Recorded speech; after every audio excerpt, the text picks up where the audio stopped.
Hello guys, welcome to my channel.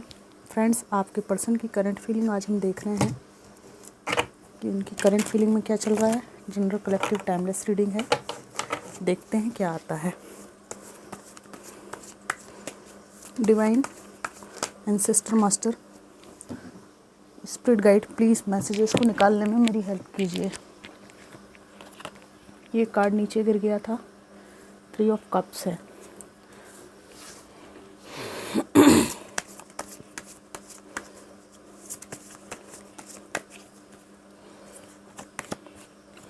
Hangman है, 9 of swords,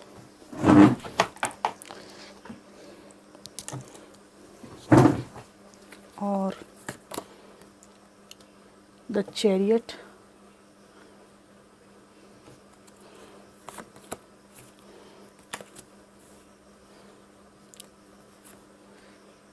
eight of swords, page of pentacles, 7 of cups, 4 of pentacles. Bottom of the deck है the hierophant. इनकी current feeling में सबसे पहली बात तो ये है, इनको आपके साथ जो रिश्ता उलझ गया है थर्ड पार्टी सिचुएशन के कारण, उसके कारण इनके दिमाग में बहुत ज़्यादा विचार चलते हैं और बहुत ज़्यादा ये सोच विचार करते हैं, क्या हुआ, कैसे हुआ, क्यों हुआ, किया भी मैंने ये निर्णय तो क्या मिला। तो बहुत बेचैन, परेशान ये दिखाई दे रहा है मुझे। और जब ये अपनी सिचुएशंस के बारे में सोचते हैं तो ये बिल्कुल हैंग्ड हो जाते हैं, इनको कोई रास्ता दिखाई नहीं देता, बहुत ज़्यादा परेशान हो जाते हैं ये। इनको किसी भी काम में मन ना लगने की समस्या बहुत ज़्यादा हो रही है, किसी भी स्थिति में इनका मन नहीं लगता, बहुत ज़्यादा निराश परेशान रहते हैं। जीवन में अच्छी चीज़ों को खो देने का दुख, वर्तमान को ना संभालने का फ्रस्ट्रेशन और भविष्य में कोई आशा की किरण ना दिखाई देना, ये सब तीनों समस्याओं से ये जूझ रहे हैं, ये जूझ रही हैं। यहाँ पर इनको आपकी तरफ आकर कुछ कहना है। बहुत ज़्यादा इनके बेचैनी है और ऐसा लगता है कि चूँकि ये अपना जीवन कहीं और सेट कर चुके हैं तो ये आपके पास माफ़ी की चाहत लिए आना चाहते हैं, क्योंकि ये यहाँ पर ये भी है कि आप इनको एक्सेप्ट करने तैयार नहीं हो। आपने अपनी लाइफ में अन्य चीज़ों को एक्सप्लोर करना शुरू कर दिया है, तो इनके जहन में चाहत है इस बात की कि आपसे अपने किए की माफ़ी मांग सकें, और इसीलिए व्यक्ति मुझे बहुत ज़्यादा बेचैन दिखाई देते हैं।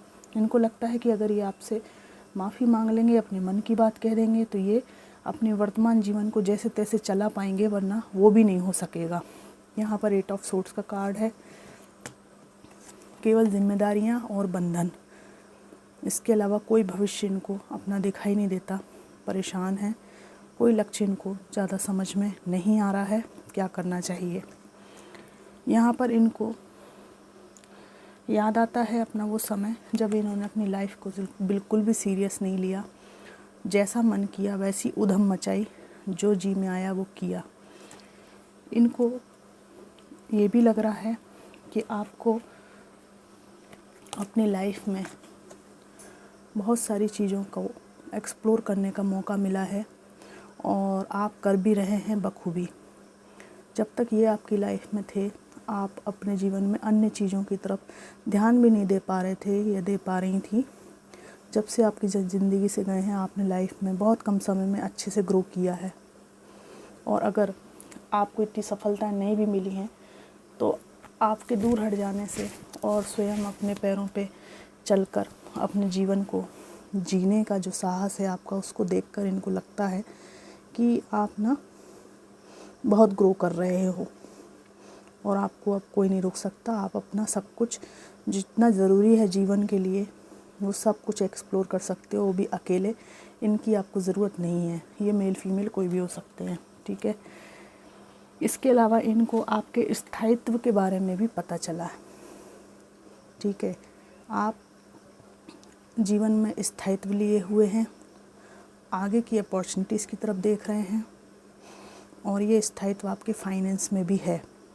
यहाँ पर ये बात भी है कि आपने भी अपनी लाइफ में बहुत मुश्किल से खुद को बाहर निकाला इस सिचुएशन से, और जैसे तैसे अपने के फाइनेंस को ठीक किया। उस समय आपके हालात बहुत ख़राब थे, धीरे धीरे आप अबंडेंट हुए हैं। और कई लोग तो ऐसे हैं जिन्होंने अपनी लाइफ में इतने बढ़िया से ग्रो कर लिया है, किसी कंपनी के CEO, ठीक है, सेना में भर्ती होना, इस तरह की कुछ बातें हुई हैं, उच्च पदों पर आप पहुंच गए हैं। अगर आप कोई बिज़नेस करते हैं तो उसमें अच्छी आपकी स्थिति है, और इन सब चीज़ों को ये व्यक्ति जानते हैं, और इनको लगता है कि अपने आप में एक गलतफहमी पालने की वजह से कि आप इनके योग्य नहीं हैं, इन्होंने अपने आप को खो दिया, रिश्ते को खो दिया, अपनी पीस को खो दिया।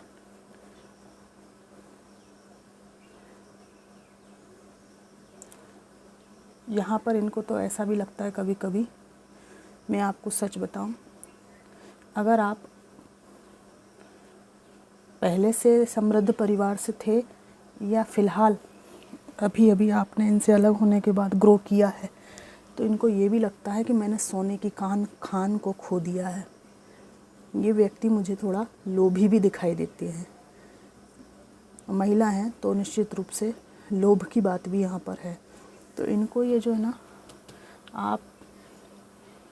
आपसे तो मतलब जो है शुरू से ही बहुत ज़्यादा इनको नहीं था, क्योंकि ये छोड़ के ही क्यों जाते फिर आपको।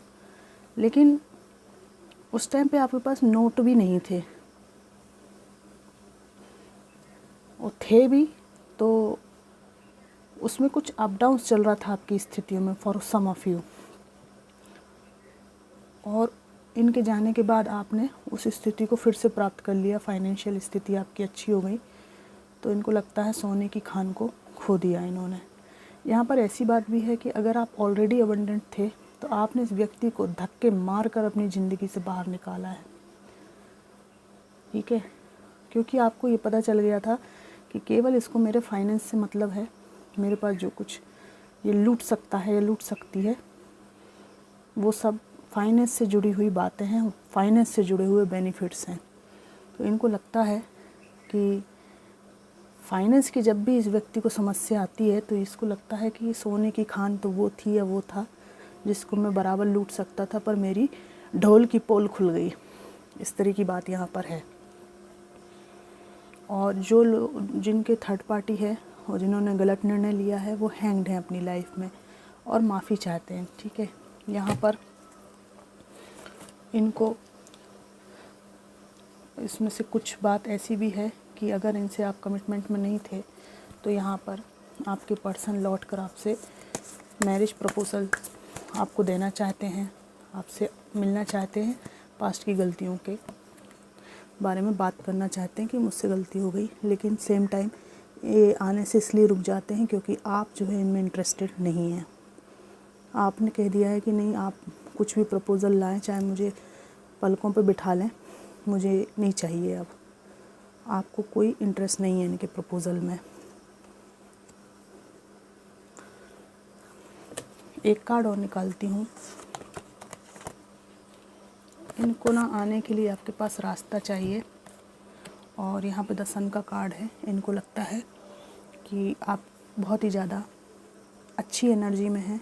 अगर आप अपने फैमिली के साथ हैं तो इनकी आपको याद भी नहीं आती, ऐसा इनका सोचना है। आप अपने बच्चों में मस्त हैं। कुछ मैसेजेस निकालना चाहूँगी इनके, ये क्या कहना चाहते हैं आपसे।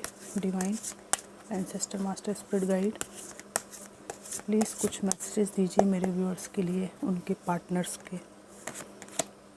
Drugs and alcohol, drugs and alcohol ने इस रिश्ते को ख़राब कर दिया। समझ सूझ नहीं पड़ती थी क्या करना है, क्या बोलना है, कितना बोलना है, क्या रूटीन होना चाहिए, कैसा रिश्ता होना चाहिए। I am obsessed with you, obsessed हैं आपके प्रति।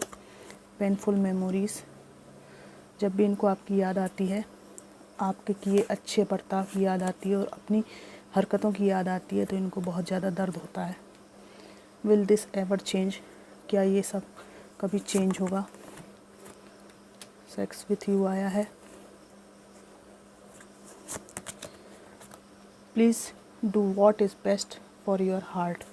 आपके दिल को इन्होंने बहुत दुखाया है, कह रहे हैं, अंदर ही अंदर जानते हैं और ये कह रहे हैं कि प्लीज़ अपने हृदय की रक्षा करो। मेरे दिल को जो अच्छा लगता है मैं वो करता हूँ, तो तुम्हें भी हक है। ये व्यक्ति अंदर से पछता रहा है माफ़ी मांगने के लिए। If I could go back in time I would handle us differently. काश कि मैं समय चक्र में पीछे जा सकता तो मैं तुम्हें अलग तरीके से ट्रीट करती या हैंडल करती। तो ये निश्चित रूप से माफ़ी के लिए आपसे फड़फड़ा रहे हैं। बहुत ज़्यादा इनको बेचैनी हो रही है कि आपसे माफ़ी मांगें। और चाइल्डहुड ट्रॉमा, लास्ट कार्ड और निकालती हूँ। I can't express my self, ये भी कार्ड आया है। मैं अपने आप को एक्सप्रेस नहीं कर पा रहा हूँ या नहीं कर पा रही हूँ। तो फ्रेंड्स, ये थी जनरल कलेक्टिव रीडिंग। आपको कैसी लगी ज़रूर बताइएगा। Thanks for watching.